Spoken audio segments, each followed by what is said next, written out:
রিজিকটাকে হালাল পথে চাচ্ছেন না হারাম পথে? যদি হালাল পথে চান ওই অ্যামাউন্ট অফ রিজিকই পাবেন, যদি হারাম পথে চান ওই রিজিকই পাবেন, এর বাইরে যাবে না। রিজিক যাবে, যাহলে সবর করেন, আল্লাহ পাক হালাল পথেই রিজিক দিবে ইনশাআল্লাহ তাআলা। রিজিক বৃদ্ধির জন্য কিছু আমল আছে, তার মধ্যে শ্রেষ্ঠ আমল হচ্ছে নামাজ, এর সাথে চাশতের নামাজ পড়া। চাশত মানে সলাতুদ দুহা, এর আগে ইশরাকের নামাজ আছে। রিজিক বৃদ্ধির জন্য আত্মীয়তার সম্পর্ক বজায় রাখতে হয়, আত্মীয়তার সম্পর্ক বজায় রাখলে রিজিক প্রশস্ত হবে।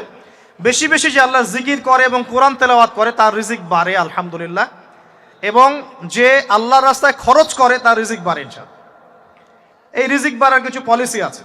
সবচেয়ে শ্রেষ্ঠটা হচ্ছে নামাজ, আল্লাহর জিকির তেলাওয়াত, এরপর আমলের মধ্যে আত্মীয়তার সম্পর্ক বজায় রাখা। নবীজি বলছেন কেউ যদি চায় যে তার রিজিকটা লম্বা হোক, হায়াতটা লম্বা হোক, সে যেন আত্মীয়তার সম্পর্ক বজায় রাখে। আত্মীয়তার সম্পর্ক এখন আস্তে আস্তে নষ্ট হয়ে যাচ্ছে না?